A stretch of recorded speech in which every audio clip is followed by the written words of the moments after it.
When it comes to quality sleep, Ashley has you covered with top mattress brands at winning prices and with special financing options available. You can snooze now and pay later. Plus, your mattress purchase helps give the gift of better sleep to children in need and U.S. Special Operations Forces. Visit your local Ashley store or shop online today and make every snooze count. Financing is subject to credit approval. See store or ashley.com for details. Rosetta Stone is the language learning program with a lasting impact. I've been using their app to learn French, and it's not just about memorizing words, but actually having real conversations. And it's not just French. They offer 25 languages. Right now, Rosetta Stone has an awesome holiday deal, 50% off their lifetime membership. Every language, unlimited access forever. For anyone keen on diving deep into a new language, check out rosettastone.com. It's a game changer.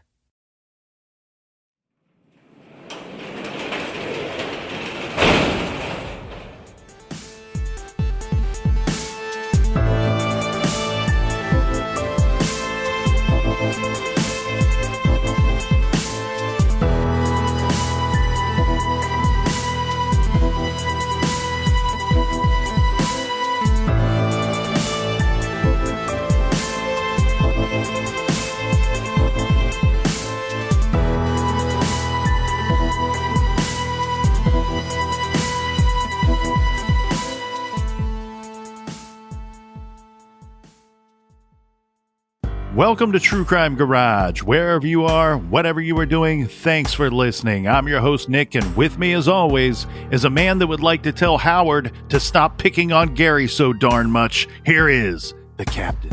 I don't know what to say, boss. Baba boy. Thank you. It's good to be seen, and it's good to see you. Thanks for listening, and thanks for telling a friend.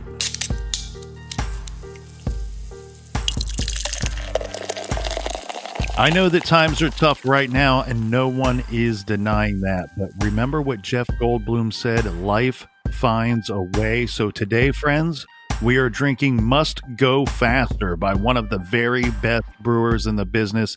That's right, I'm talking about Tactical Brewing Company. This is a delicious Imperial New England IPA, double dry hopped with Sabro and Citra. 9.3% ABV, garage grade 4 and 3/4 bottle caps out of 5. That's right, this beer is awesome, and you know who else is awesome? These folks right here. First up, let's give a big cheers and thanks to our friend Carol in Asheville. And a big shout out to Katie in Rolette, Texas. Here's a cheers, plus a big Ron Swanson please and thank you to our friend Marlene in the parts that are unknown. Just a reminder, during the holiday season, you want to wash your parts unknown. And a big we like your jib to Paige in Zanesville, Ohio. Next, we have Anna in Delaware, Ohio. And last but certainly not least, we have Angie and Megan in Nashville, Tennessee, one of the great cities in this great country. Cheers to everyone that went to truecrimegarage.com and contributed to this week's beer fund. Yes, BWRUN Beer Run. For all of our old episodes, check us out on the Stitcher app. It's free. And we also have a bonus show called Off the Record. We do a lot of case updates on that show, so check that out on Stitcher Premium. And we want to wish everybody a happy holidays, and hopefully your family is safe and everybody is doing well. And we love you, you filthy animals. All right, everybody, gather around, grab a chair, grab a beer. Let's talk some true crime.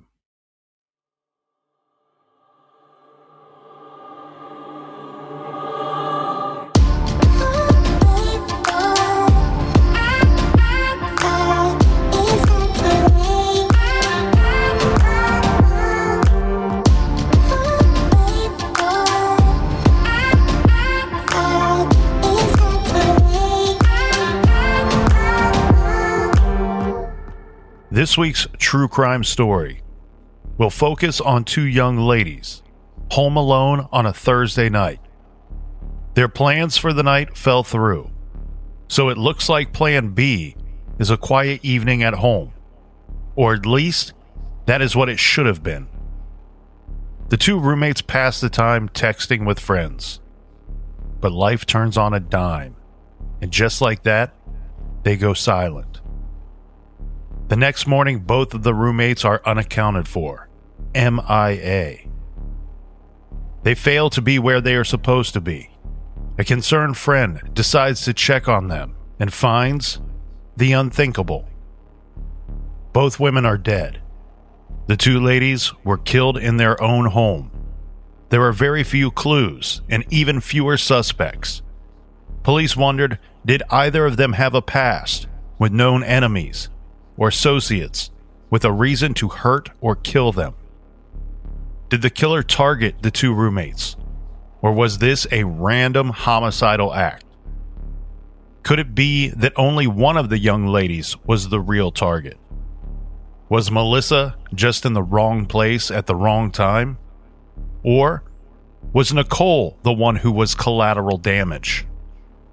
This is True Crime Garage, and this is the unsolved murders of Nicole Glass and Melissa Mason.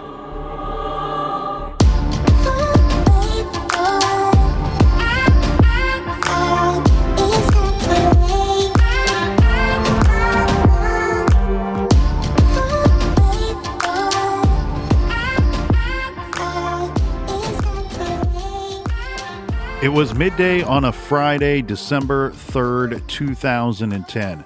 A young woman who has never been named publicly was trying to reach her friend, Nicole Glass, age 27. The unnamed friend was trying to reach Nicole for several hours. Nicole failed to show up at the gym that morning, which was highly unusual. Nicole went by the name of Nikki. Nikki's phone was going straight to voicemail on that morning. The friend decided to head over to the home that Nikki shared with her roommate, Melissa Mason, also age 27. This house was located at 4247 East Cambridge Avenue in East Phoenix, Arizona. This was a modest single-level home on a cul-de-sac in a residential neighborhood. Nikki purchased the home in 2006. When the friend arrived around 12:20 p.m., there was no response to her knocks at the door. Now, although both women's cars were parked at the home, so she suspected that they would be home, at least one of them. So when she tried the door, it was locked. But then the friend didn't give up. She walked around to the back of the house and started peeking in through the windows. And through one window, she saw the body of a woman lying on the floor of the living room area of the home. So she called 911. On the 911 call, she says, quote, "I just came over to my friend's house and she's not answering the door. And I went around to the back and I just seen someone lying there," end quote. When investigators arrived, they noted that the house was locked and there was no sign of forced entry into the home. Once they forcibly gained entry, thanks to some help from the fire department, they found the bodies of not one, but two women lying on the floor. This was, in fact, the two roommates that lived at the house, Nikki, or Nicole Glass, the homeowner, and her roommate, Melissa Mason. Sadly, both were dead. There was obvious and visible trauma to both bodies. One of Nicole's dogs, a bulldog, had also been beaten as well and required medical treatment. Thankfully, the dog survived. Yeah, if you look at pictures of these two, they almost could pass as sisters. Yeah, they were the same age. They were longtime friends. And as you just pointed out, they could pass for sisters or cousins. Now, the autopsies captain confirmed what people who viewed Nicole and Melissa's bodies must have surmised. They both were killed by way of ligature strangulation. This information was released in a statement by the Maricopa County Medical Examiner's Office. The ligature was a cord-like object. It was not stated whether police believed that the ligature or the cord-like object came from inside the home. But it is reported that the implement, whatever it was not found at the crime scene. And even more tragic, the medical examiner discovered something very important while conducting the autopsies. Melissa Mason was 8 weeks pregnant when she was killed. So this is even more sad, but fittingly so, the case was declared a triple homicide. Yeah, when you first hear that, maybe it leans to some kind of motive. Certainly. It raises suspicions, that's for sure. Now, Rachel Glass, Nicole's mom, told us, True Crime Garage, that she narrowly avoided being the one to find her daughter and her friend. She was supposed to go over to Nicole's house to help her with a printer, but she was too tired after working. So she left Nicole a message saying that she would do it over the weekend. Rachel found out that her daughter was dead when she received a phone call from one of Nicole's friends telling her to turn on the news. Now, I don't see in any reports where there's any sign of break-in. Correct. There was no sign of forced entry into the home. And in regards to Melissa's mom, Sandra, she received a phone call that, frankly, no one wants to get. She learned over the phone that her daughter, Melissa, was dead, and even worse, that her daughter was murdered, and that no one knew why, exactly when, or who committed the homicides. Now, in regards to the time of death, in this case, it's going to be very difficult to determine, Captain. Of course, you always want to know the time of death to determine who had the means to commit the murders. But according to the family, the medical examiner was not able to pinpoint a time of death. All that the public has been told is that the two were believed to have died sometime between 8 p.m. on December 2nd and 12:22 p.m. on December 3rd. Now, the basis for this very loose timeline is this. It's reported that Melissa's boyfriend, Marquise, was at the house visiting Melissa on the night of the 2nd. Now, according to him, both women were home and accounted for, and of course, very much alive when he left the home around 8 p.m. Marquise is the last known in-person sighting of both of these young women. Now, per HLN, Detective Toby Myers, who was in charge of the investigation initially, said that both women sent text messages from their phones after Melissa's boyfriend left their home. Quote, since there were only text messages and not phone calls, meaning no one heard their actual voices, Right. consider Marquise to be the last person to see or talk to the girls, said the detective. However, at some point that evening, it may have been earlier, Nicole was at a Ross clothing store in Phoenix. So it must have been earlier, I'm guessing here, Captain, but there's no time frame for this event. As far as we know, the Phoenix PD has never reviewed the video surveillance footage from the store to see if it held any clues. Now, I want to put a little caveat on there. They may have reviewed this surveillance footage. They've just never spoke publicly about this event on the timeline. And again, we know that this happened per the family and per witnesses.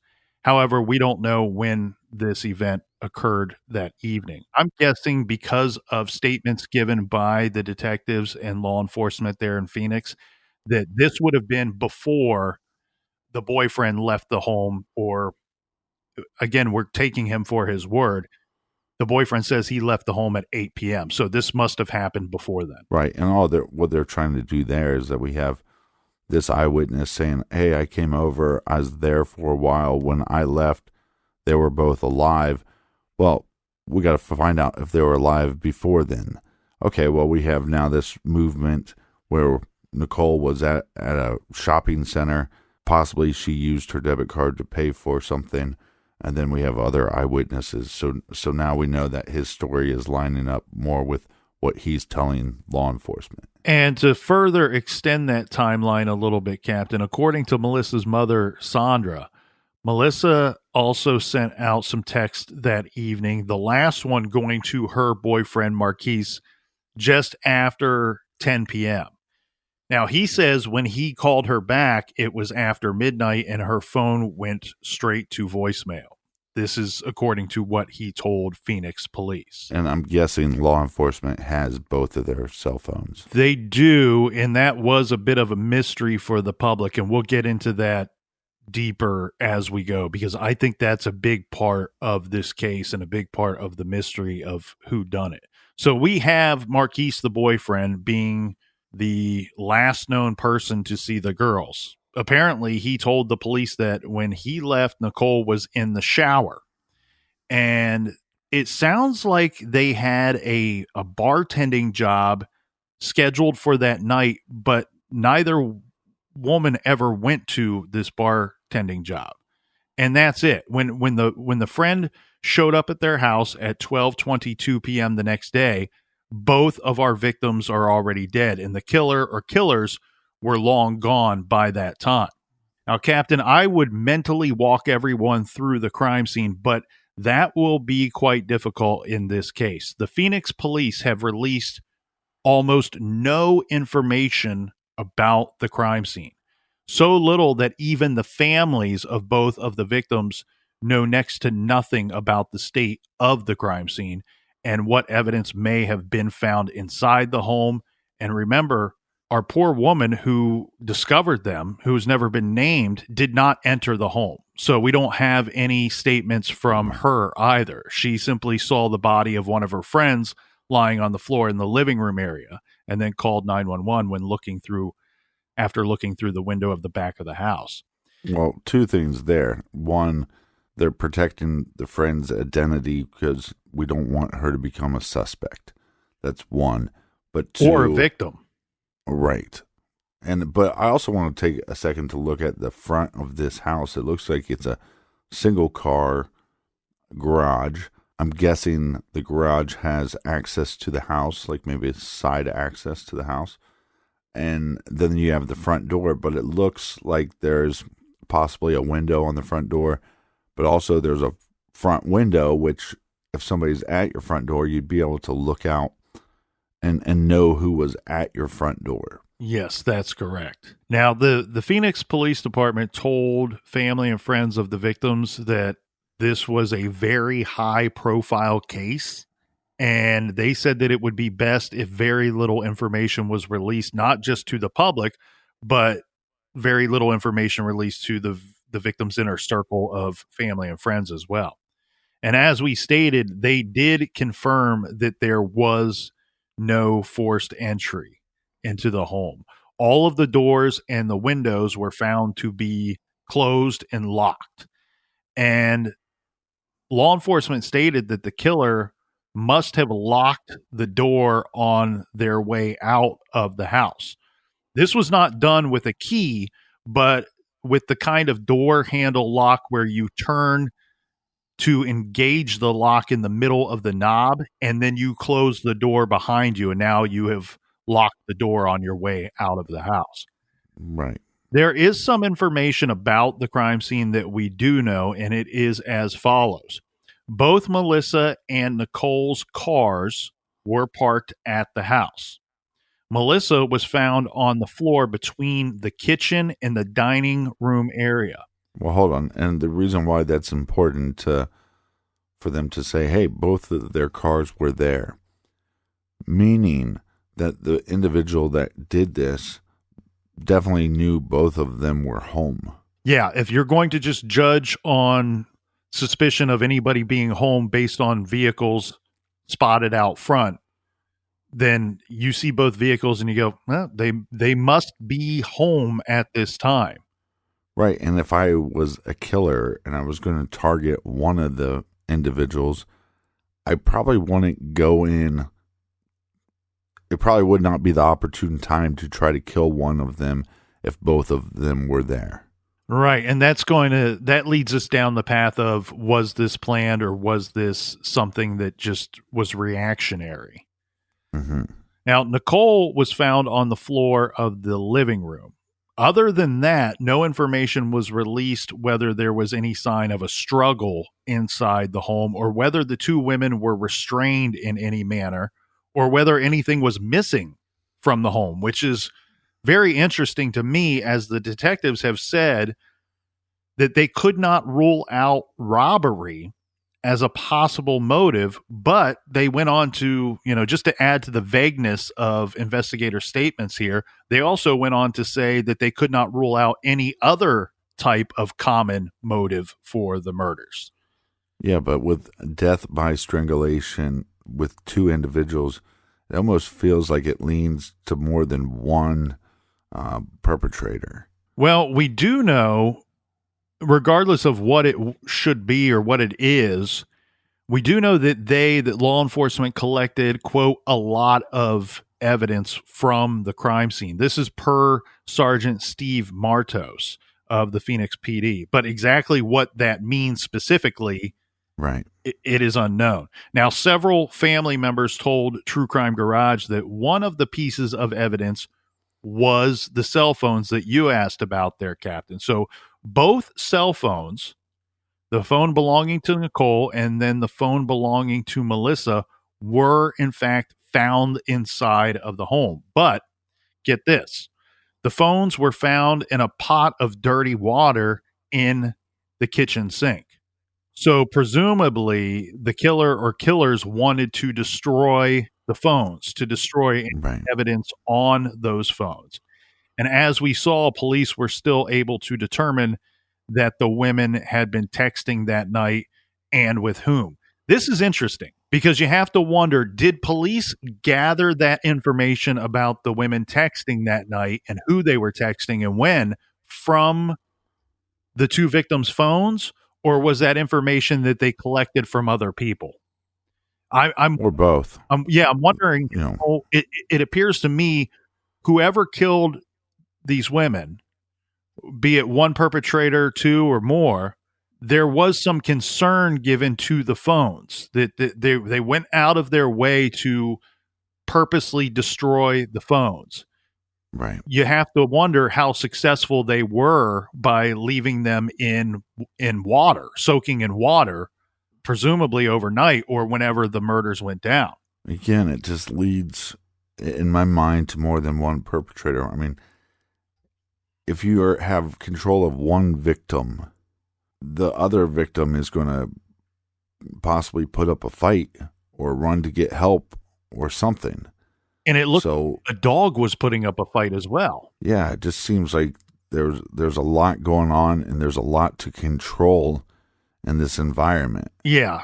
And speaking of environment, the neighbor said that the young women pretty much kept to themselves, but always had a lot of cars. So a lot of people coming and going from the home, all the time.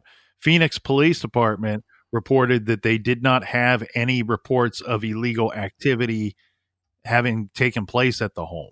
It seems maybe the neighbors they might have been a little touchy about all of the friends that the women had over from time to time. Now, I don't know this to be the case, but often you will see this when younger people, we know both of our victims here, Captain, are 27 years of age. Right. You see this when you have younger people like our victims when they live in an older neighborhood. But I guess, of course, you don't need to be older to be a busybody. Sometimes you get neighbors watching one another and policing each other for reasons only because they may be bored. Now, Nicole had a series of different roommates over the 4 years that she owned the home. So there was always people moving in and out of the house. And as we said, the home was on a cul-de-sac, but it looks like there was only one house across from them, also situated in the cul-de-sac. Behind our victim's home, where the women died, was a brick wall around a small yard area separating their plot of land from a parking lot for an apartment building. So who knows how busy that apartment building parking lot would be at certain times. Let's get into a little background information here in regard to these two ladies. The two 27-year-olds were close friends, as we said, roommates, and also colleagues. They lived together off and on since they met when they were both 23. Until very recently, up until the time of their deaths, they both worked as bartenders and waitresses at a strip club in Phoenix called The Sweet Spot. Melissa still worked there at the time of her death. Now, until 2008, both women had worked at a gentleman's club called Pantera. and overlapping there for about 3 years. Yeah, I used to strip at a club called Megadeth. The managing general partner of the club, Frank Van Zucchi, told the Desert News that the two were, quote, real good girls, real smart, end quote. Nikki was 5'4" tall. She was a workout junkie. She used the treadmill and weights at her gym regularly. Remember, this Right. is kind of the first sign that all is not right when her friend at the gym says she did not show up for her normal workout that day. Red flags go up. She goes over to check on her friend. Right. When she worked as a bartender, as someone who used to bartend, she would be what I would call a very smart / popular bartender. She knew how to play the bartending game. All right. So her regular patrons would bar hop. They would follow her from bar to bar as she filled in for relief shifts or for other bartenders. Right. This is something, your whole salary as a bartender is based off of tips. And you'll see some very smart bartenders who do this. Often you can only work a couple days a week at a bar because they have other bartenders, and they don't you traditionally work longer shifts, so you work just a couple of days. Well, if you want to make good money in that career, you get two different bars, or you move around, and you're always letting everybody know, all of your regulars, hey, tonight I'll be at this bar. On Thursday, I'll be at that bar. And they tend to follow you around, and that really, if your bar ain't busy, you ain't making much money that night. So she was not only good at her job, but smart enough to have that following. Now, she recently quit her job at the club and was taking classes at the University of Phoenix, where she was studying communications. Better than computer. It was reported by the media that she did not have a steady boyfriend at the time of her death. Nicole's aunt described her to the Phoenix News-Times as, quote, she loved to tease. She was fun, happy-go-lucky. She just loved life and lived life to the fullest. But it's also a little bit a part of the job. If you're a bartender or you're a server, or if you're even in the band that night, your job is to make sure everybody's having a good time. Maybe you become a little flirty. That's natural. Melissa was known as BB to her friends. She was a recent graduate from it looks like Pima Medical Institute, where she trained to become a dental hygienist. But she since decided to go into forensics. She also loved to travel. In fact, one time visiting a cousin as far away as Qatar. In the summer of 2010, she lived with her sister, Samantha. So this would be the summer before the young women were killed. Samantha is her younger sister. She was planning to move back to Tucson, where her family was from. Now, Samantha told us that in the summer of 2010, Melissa seemed great. She was acting totally normal, wasn't into anything shady, didn't disappear at random times or receive mysterious phone calls when they lived together. She was living a normal life that summer before she was killed. Right, but we would be remiss if we didn't point out both women worked at a strip club, and a lot of times with strip clubs there is drug use. Yeah, well, with bars in general, there's drug use be it by the patrons or by the staff. Or both. Yeah. Now, Melissa moved back into Nicole's house in the fall. So she moves in relatively not too long before these murders take place. And she did recently discover that she was pregnant. It's not known whether this was a planned event, but she told friends that she was very happy about the pregnancy. And she told everyone that the father was her boyfriend, Marquise Melvin. And Melissa told Samantha, her sister, about the baby, but was waiting for 3 more weeks until Christmas to surprise her mom, Sandra, with the good news. It was after she was killed that the positive pregnancy test was found in the home in a baggie with Merry Christmas written on the baggie in a Sharpie, with a Sharpie. But the boyfriend knew that she was pregnant. The boyfriend knew, the sister knew, and of course her roommate knew, as well as a couple of friends. She's just keeping it from mom. I'm guessing she would have found out. She was 8 weeks pregnant, is what we said. So she would have found out probably in November, and she's probably waiting just to Christmas to surprise mom, saying, "Hey, wonderful news! You're going to be a grandmother." Well, I'm an idiot, so I don't know this for sure, but I've heard a lot of people say that you wait 12 weeks. In case something could go wrong. Right. You don't want everybody getting all excited and happy, and then it just adds to the sadness later. Investigative reporter Nicole Parton told Nancy Grace, "We're also hearing from former employers, friends, family members, co-workers, that both of these girls were very loving, very generous, and had absolutely no known enemies. And we really couldn't find anybody to say anything negative about either one of them." Yeah, and I think law enforcement would be able to find out if there was any disputes going on through text messages. Yeah. Again, how successful were the killers in destroying those phones, or what information would have been on those phones? We don't have statements from detectives to tell us where they collected the knowledge of knowing that there were text messages sent and received that night. They right from the people that received them, or that were communicating with Nikki and Melissa that night. Now, as we said, in 2006, Nikki purchased the 3-bedroom single-level home on East Cambridge Avenue where the women were living.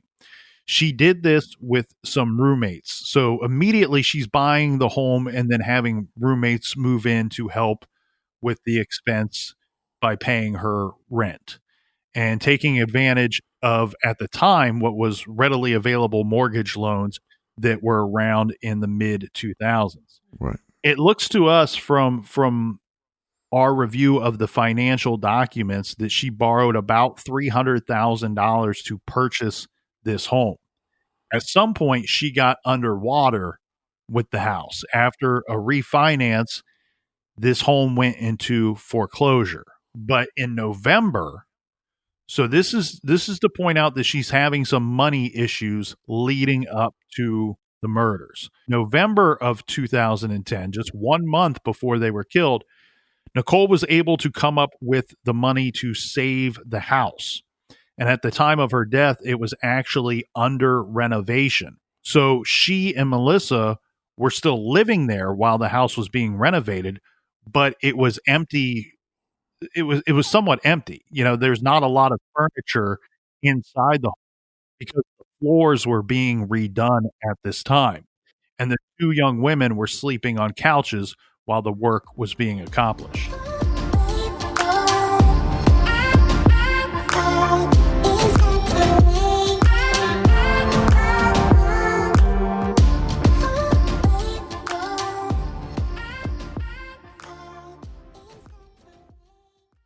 This show is sponsored by BetterHelp. Do you look forward to the holidays? Maybe you struggle with seasonal blues.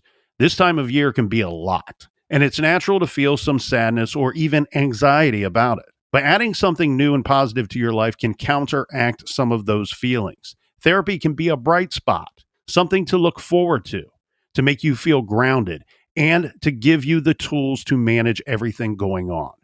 If you're thinking of starting therapy, give BetterHelp a try.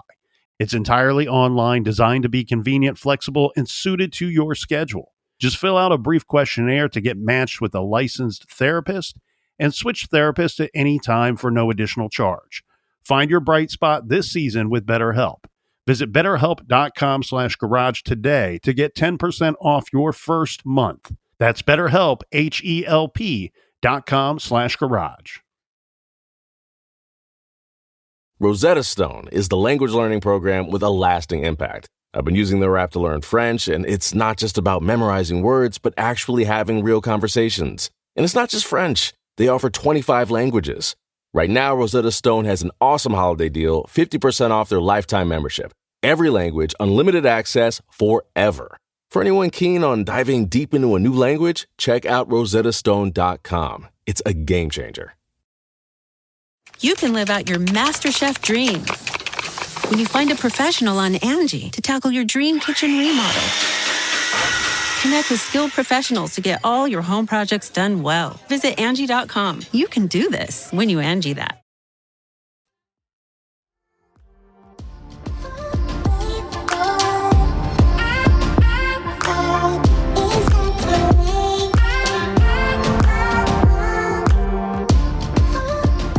All right, we're back. Cheers, me mateys. Cheers to you, Captain. Cheers to everybody out there, and happy holidays.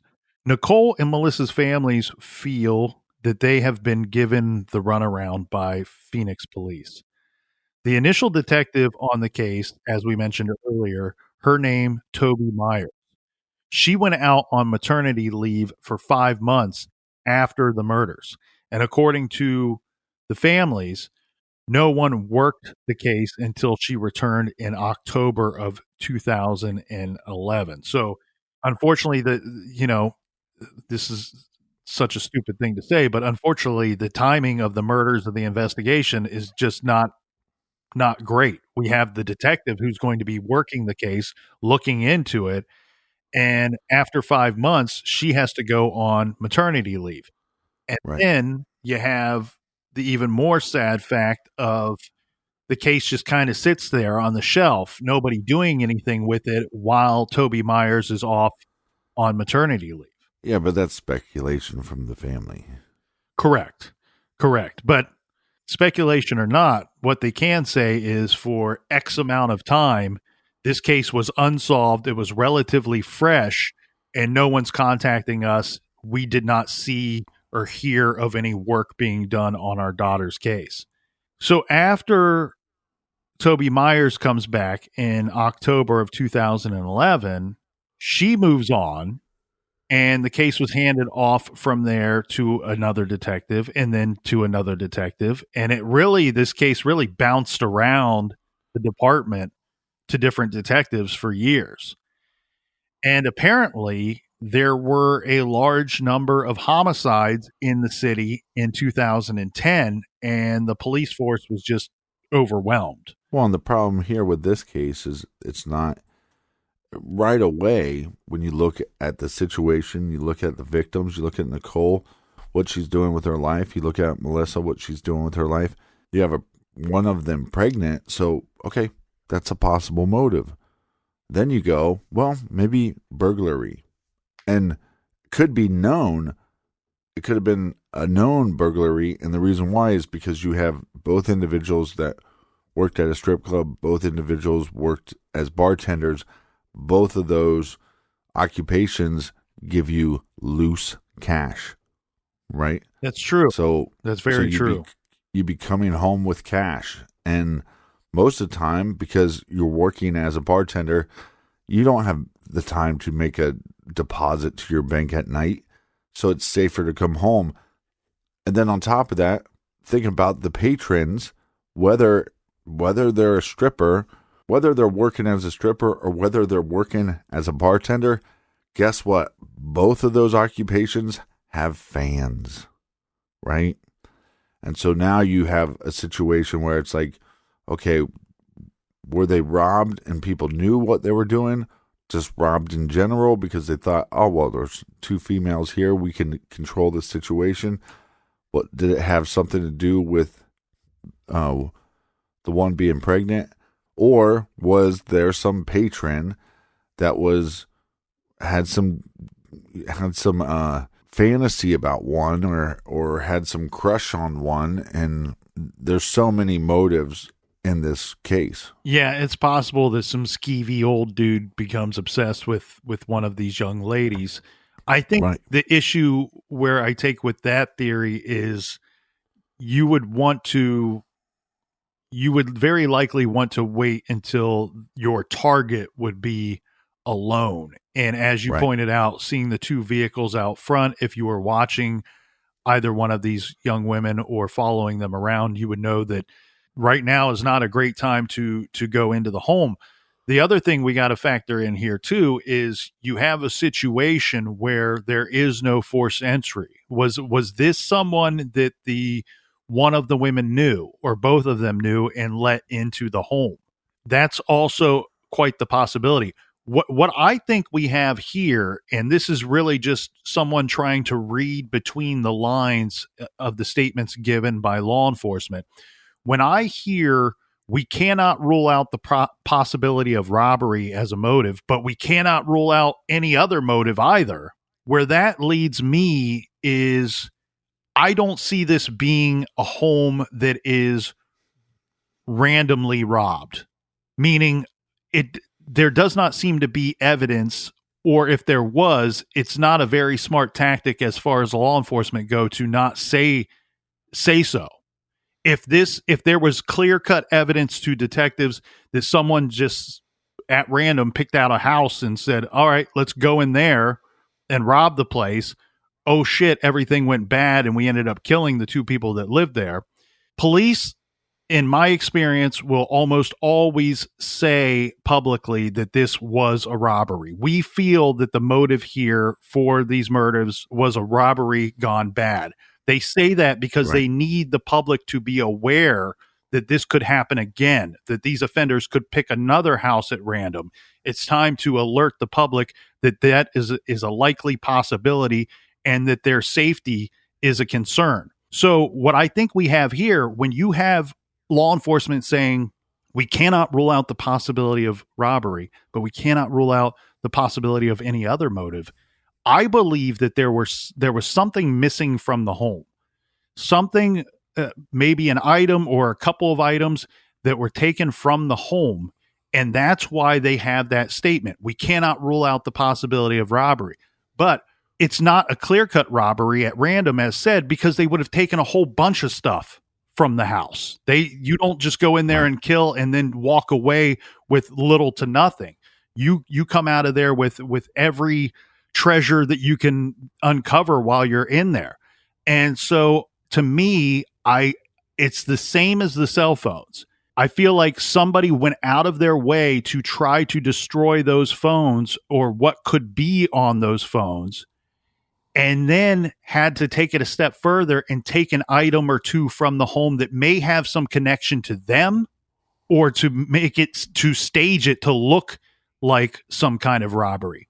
And then I think if you're going to go that route, you also have to include what you said. They could have had a lot of cash on hand. And if somebody knew that, then it's not a random robbery. It's a targeted robbery with a very specific goal in mind for the perpetrator. Yeah, or it's one of the goals. There could be multiple goals. You know what I mean? Well, and with all of these, with the high homicide rate in the area at the time, in the city for the year of 2010, we've seen this in other cases in other cities as well. It appears that the case quickly lost the attention of the investigators because they have case files piling up on their desk. And from what the police were saying, there was very little concrete evidence to go on in this case to begin with. Yet they kept telling the family all along for 10 years now that they can't tell them any details about the evidence because they were worried they would jeopardize the investigation. Yeah, that's one of those things that I think would be so difficult with law enforcement, because as you're giving this information to the family, you can tell that the family is they're suffering. Their loved one was murdered. They want answers. They're starting to point the finger at you and putting blame on you for not getting this solved. But there's a part of you going, hey, we don't have a lot of evidence, and if I turn this over to you, then there goes our case possibly. Yeah, and I'm going to continue to read between the lines here. So law enforcement would not address, this is according to the families, would not address whether there was any sexual assault or even confirm whether there was any type of robbery at all. Now, the family members that we spoke with are skeptical about both of these items. They were being told, this is very interesting, They were being told that there was no helpful DNA. That seems very intriguing to me, Captain. The choice of words there. There is no helpful DNA. It sounds like there is some kind of DNA evidence, but what the problem is with it, we do not know. They were told there were no prints, no forced entry, and no digital record of anything useful to go on in this case. That's according to what the family says they were told by law enforcement. But we know that Melissa texted her boyfriend that night, again around 10 p.m., if it was in fact Melissa that sent that text. It could be, if the phones are a big concern to the killer, maybe this is just a red herring here. We do know that there were other communications that night as well. Now, according to family members, DNA was found on some cigarette butts and drinking cups found at the crime scene. There was some partial prints that were found by crime scene techs. And per the Phoenix Police Department, none of these things panned out. That's what they're saying. But the family says that the Phoenix PD has failed to use updated testing methods to test the DNA. That they have it, and they're simply running it every 6 months or so against databases of known offenders, but they're not retesting the DNA itself. The family even tried to petition for further DNA testing, saying that not everything from the scene, the evidence that they've been told was collected, they're saying, the families are saying, not everything at the scene has been tested. But the state officials have not been receptive to the families trying to get a hold of this information or pushing them to test it. This could be because of an infamous backlog in testing by the state crime lab. So in 2016, the Arizona Sexual Assault Evidence Collection Kit Task Force reported a total of 6,424 untested rape kits in their storage at law enforcement agencies across the state. So I'm pointing all this out to just say, hey, look, it's very possible that there is some material from Nicole and Melissa's attack that has never been tested. I mean, we have them on record, the state of Arizona, saying over 6,000 untested rape kits are in storage at law enforcement agencies across the state. And that is absolutely ridiculous. Yeah, and unfortunately it goes on in every state. Arizona is not just the only one. In fact, there are cases here in Ohio, and I can say this because of our work with the Porchlight Project and our work here in True Crime Garage, that we are aware of several cases that have DNA evidence, and for whatever reason, they're either not testing it or, it's just frustrating. It's frustrating. There is a certain amount of expense that is associated with these tests, though, too. We do need to point that out, that it's not free to do this type of testing, and these agencies do have to run on budgets like any other business would. Right. But if it was men being raped, I guarantee you those tests would be done already. They wouldn't have any sitting on the shelves. Yeah, I don't know. I can't speak to that. I'm guessing that if you have over 6,000 untested rape kits, that some of the victims might not all be female.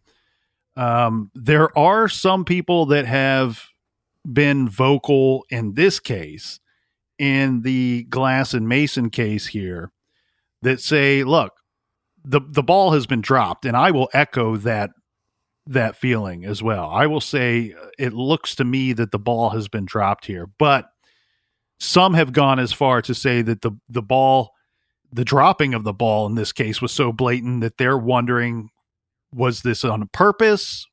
Is there someone protecting someone else here, or are the investigators and the Phoenix Police Department just borderline incompetent in this case? Well, you also have to wonder too with Nicole and Melissa's, working in a bar or working at a strip club. Sometimes they have off-duty officers that will work security at night, or they'll have I know my buddy's bar, they'd have cop come in as they would be closing down for the night.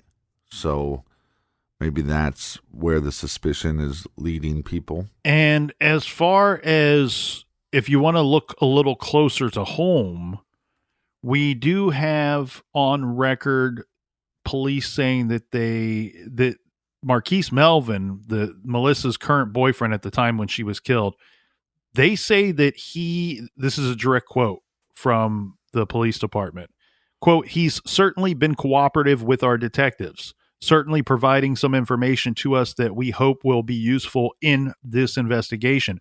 But because we do not have any leads at this point, we certainly don't want to rule anybody out."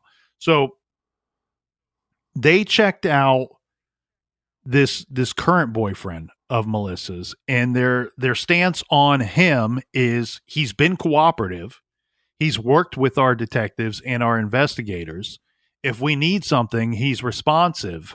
However, we've not officially ruled him out. We've not cleared him specifically. Now, they did say that a former boyfriend of Nikki's, again, not saying that he's ruled out either, but they did go on record to say that they do not believe that the former boyfriend of Nikki was involved in any way at all. So I don't know if this means that he has a solid alibi for the night, or if he was just, nowhere near the area.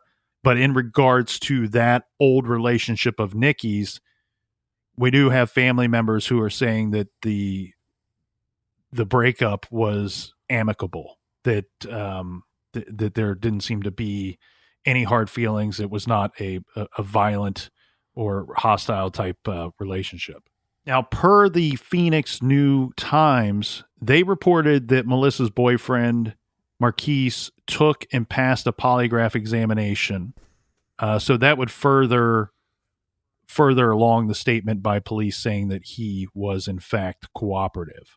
Again, though, they've not officially cleared him. And if you're reading between the lines, they're going out of their way to publicly say he's been cooperative, but we've not officially ruled him out. So there must be something suspicious there. And as you pointed out, Captain, this pregnancy, unfortunately, it's supposed to be a beautiful, wonderful thing. We've seen this in other cases. It's also a motive for murder. Yeah, which is sad and pathetic. As for other suspects, police uncovered some information that could be relevant to the murders. Nicole Glass had a police record. In fact, she was arrested in 2009, so the year before. She was caught up in some kind of giant sting operation that was targeting drug dealers and drug users in the area. Nicole used her phone to contact the dealer, and she bought some pot.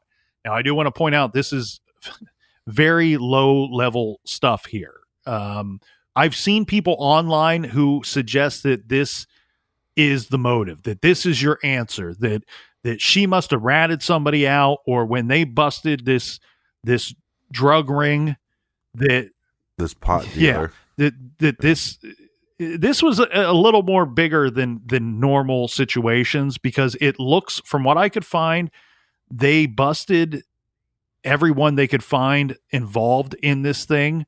And it was reported there were between 60 to 110 people arrested.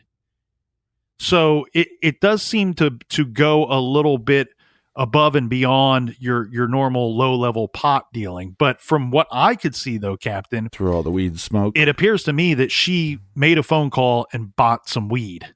And that's about the extent of her involvement in this. So I don't know that I see a situation where it's some big-time drug dealer, some drug cartel being ratted out by this person who probably liked to smoke a little pot on the weekend. So I think it's a little far-fetched to say that this is, in fact, the cause for a double homicide here in regards to Nikki and Melissa. Now, one thing that I found to be very interesting as we're kind of going through some different possibilities and theories here, Captain, the girls, both of the young women, were supposed to work a private event that night. So this is something that would be out of the norm for both our victims, right? And of course, murder is completely out of the norm. So we're looking for anything strange going on around the time of the crimes. This I found to be very interesting.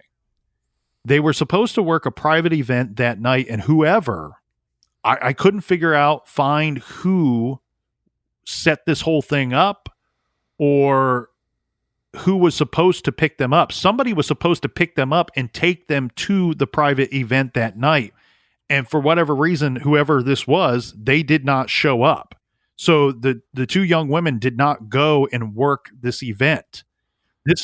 Right. And do we have a record of a car showing up and honking the horn or going to the door and knocking and the girls just didn't come out and then the car left? Well, what we do have is we have communication from the victims to others that say the event was not going to happen or the event fell through. So that's how we know that this event, this private event that they were supposed to work, did not happen. So let's go into what this event was or could have been. This, from my understanding, keep in mind, they're bartenders. So someone had hired them to work a private event as bartenders for that night. Now, the boyfriend leaves their home. If the boyfriend's not involved, he could be. If he's not involved, if he didn't kill them, if him and somebody else didn't kill them, because I'm with you, Captain, I think this was more than one person. But was this whole private event? Was this person that's supposed to show up and pick them up? Is this some kind of ruse? That to me seems likely, but if that person were to be the killer or wanted to attack or rape one or both of the women or what have you, it seems to me that this person would have went along with, hey, the event's still going on, and picked up the women and taken them willingly from the home to another location. Yeah, that makes sense. The event, from my understanding, had something to do with the Phoenix Cardinals, with the football team. It was supposed to be some kind of after-hours party that they were going to bartend. And for whatever reason, again, according to this communication, it looks like either it was decided that they were not needed for this event or that the event did not happen at all. Now, I looked up the 2010 Cardinals schedule because my first thought was they were found Friday early afternoon. So was this a situation where the Cardinals were playing a Thursday night home game and there was going to be some after party? Well, there's nothing in the football schedule that would indicate to me anything obvious, any kind of obvious event going on that night. They played the Sunday before and they played the Sunday after. And the Cardinals were not very good that year, so I don't see any reason for celebration at all. So I do wonder what this event was, what the exact details of this event were to be. It's something that I've looked at and would like to know more about. And then to circle the wagons one more time here, Captain, I think that the answer to me, I think this is a very solvable case. Now, I don't know what has been lost due to time. I mean, keep in mind, we're sitting here in the garage December 2020. So this month marks the 10-year anniversary of the triple homicide. And it is still unsolved. And you have to wonder how cold has this case got by now? And what do we have in the way of evidence? We know that they collected a lot of items from the home. It seems to me like there's meat on the bone here for detectives. It sounds to me like there is somewhat of a breadcrumb trail, that they have some type of evidence. I just question how well they are currently working this case. And I think it's solvable. Or there might not be much. There's a trail, but there's not much bread on there. Well, I think it's solvable too because of the cell phones. To me, that points at every indication that one of the girls, likely both of the young women, knew the assailant or the assailants people went out of their way to try to destroy information on those phones. Did somebody, I'm wondering if it could be to the point where somebody even made a threat via text message, or was there somebody calling one of these young women over and over and over again that night? Right. And they thought by dumping it in, and look, there could have been a pan with water in the sink already, but they decided, well, if I dump it in this pan with water, I'll get rid of these text messages or these phone records. Yeah, and it doesn't. It looks to me like someone was very concerned about what was on one, if not both of those phones, to the point where they made a conscious effort to, one, not take the phones with them, not remove them from the home. I think there was something removed from the home, maybe to stage the possibility of a robbery, or there was something that directly tied the perpetrator to that home that they decided to remove with them. But they decided not to take the phones, but, I got to destroy these phones. They didn't smash them. They were smart enough to leave them in water. Well, that's what makes you start going down the conspiracy theory rabbit hole a little bit, because you go, put the cell phones into water. Don't take them with you, because even if the phone was turned off, you probably could get some cell phone ping technology. Who has knowledge of that? Well, law enforcement. So that could get your brain going down the conspiracy theory rabbit hole pretty Or quickly. people listening to this show. You can pick up on these things a multitude of different ways.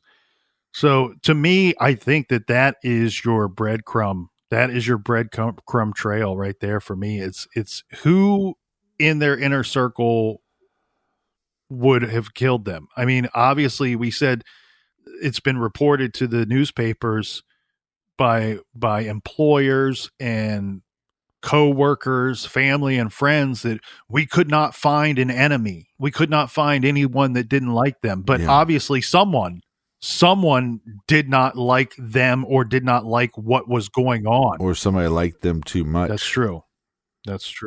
And what I would like to know, and I think it's something that they, again, was the case dropped? Was the ball dropped here? I don't know, but they didn't obviously pick up the ball and run with enthusiasm. Right? It wasn't Nick Chubb from the Cleveland Browns grabbing the ball and taking off running with it. No. Or if you saw Chase Young pick up that fumble and run into the end zone, you're not going to stop those guys. And I think some of the stuff that they could have done, and I would like to know the answer, maybe they know the answer. If you have a smaller time period of when you think possibly Nicole was killed or Melissa was killed, is there a gap?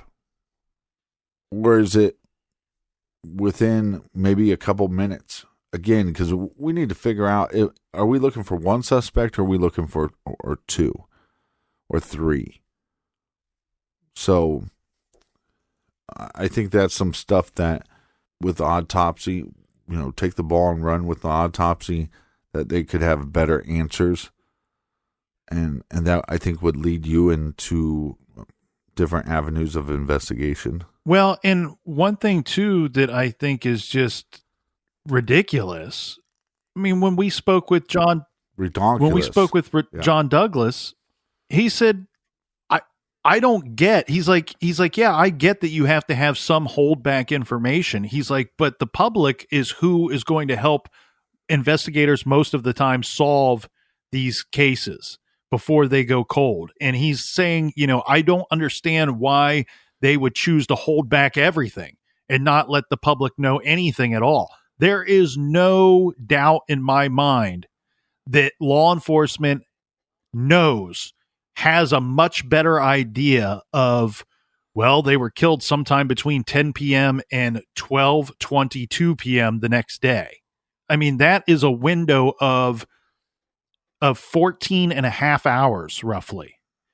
Mm-hmm. They know they can shrink that window down a little bit more. And what I mean by why would you hold on to that information? It makes no damn sense. Because if you can go, you know what? Chicken butt. We have a pretty good idea that both of them were dead for 8 hours or 10 hours before they were found. Well, that's a much shorter window. You have family and friends and a lot of people. You have neighbors who seem to be nosy, watching the cul-de-sac, watching the neighborhood. If you can release that information, now you have a much shorter window. You have people that are eager to help and provide information to the Phoenix Police Department in this specific case, and they can go, you know what? So-and-so was not accounted for during this time. Or, the boyfriend, he said this, that, and the other thing. Well, he left in the middle of the night, or he didn't come home until very early in the morning. There's 100 different ways to shake this thing and to get some better information. I mean, in defense of the Phoenix Police Department, we do have the Sergeant Steve Martos on record saying, unfortunately, this case has remained unsolved, that the Phoenix Police Department and members of the crime lab were working tirelessly on this case and many other cases, and this will remain the focus on identifying and arresting those responsible for this triple homicide. It says, according to the sergeant, he's saying that the department is continuing to seek help from the community. Well, that doesn't seem to be the actual case, because you're claiming to the family members that this is a high profile case and we can't tell the family anything. You're seeking information from the community. Yes, you are, but you're not giving any help to the community. Help me to help you. There is information that they can come off of in this case that I think people can provide some details to investigators to narrow down the suspect pool here. Well, that's arrogance and it's ignorance as well. And it's basically, it's an ego thing. And that's why somebody like John Douglas goes, I don't understand. Because what he understands is that at the end of the day, again, I'm going to bring up another football reference. Only 2 football references in the last 4 years, just to let everybody know. It doesn't matter how you get the win, as long as you get the win. Because 2 weeks from now, nobody gives a shit if you beat the team by 1 point or if you beat the team by 10 points. It doesn't matter if you get the win. And it's the same with law enforcement. If you solve the case, it don't matter how you got there. It doesn't matter if you put out, it's just like in the Delphi case. If they would have put out some of this information earlier, maybe it would have been solved. And if it got solved, then you're the hero. Nobody's going to look at you and go, oh, you released too much information. You're not a good detective. If your job is to solve the case, it doesn't matter how you solved it. And I think that's why people like John Douglas are going, doesn't make any sense to me. Why would you not use the media? Why would you not use the public to try to solve this case? Because they're the ones that are going to help you solve it. And guess who's going to get credit? Yeah. You will. Law enforcement will. The Phoenix Police Department will. They'll be the heroes. They will be the heroes at the end of the day who solved the case. Now, if you and I are right, Captain, and our suspicions that more than one person was involved in this attack, from what very little that they're telling us about the crime scene and the crime itself, it appears to me that this was 2 or more individuals. That puts a much higher probability that someone in that group has told somebody at some time. Maybe they got a drunk confession or a guilty confession. They just had to get it off their chest and tell somebody. I believe that someone has been told some information in regards to this triple homicide, and it's time to come forward. It's been 10 years. Now, Rachel Glass spoke with the Arizona Central in 2019 saying, quote, I need answers. My daughter was 27 and she was just starting her life. I thought I would be planning a wedding instead of a funeral. And then we have Melissa's mom, Sandra, who told the Arizona Central, quote, we relive the moment over and over again, and we get asked the same questions. I have the same answers because I have no new information. We just pray to God that one day we'll see justice. As said, Captain, this December marks 10 years since these women were murdered, and their killer or killers is still out there walking around free to kill again. Anyone with information on this case is asked to call Silent Witness at 480-948-6377. We will include that phone number in today's show notes. There is a reward for information in this case.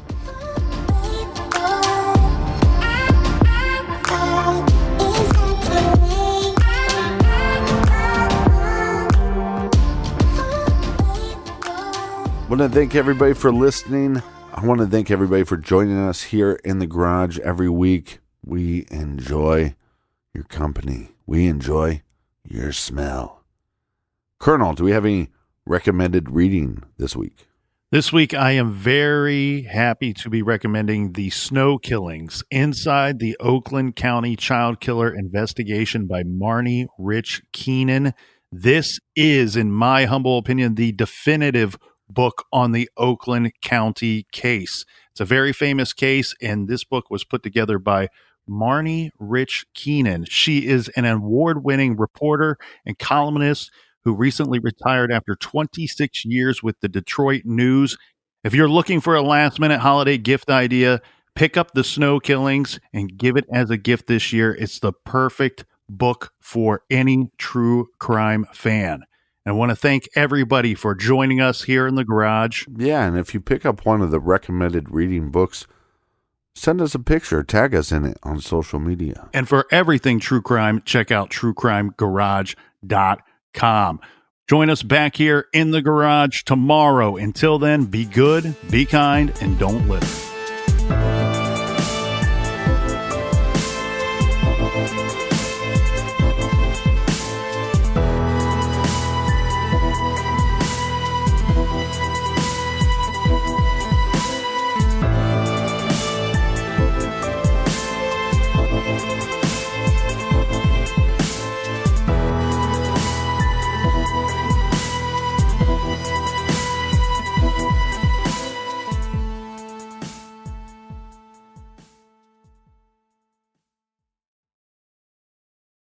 The Angie's List you know and trust is now Angie, and we're so much more than just a list. We still connect you with top local pros and show you ratings and reviews, but now we also let you compare upfront prices on hundreds of projects and book a service instantly.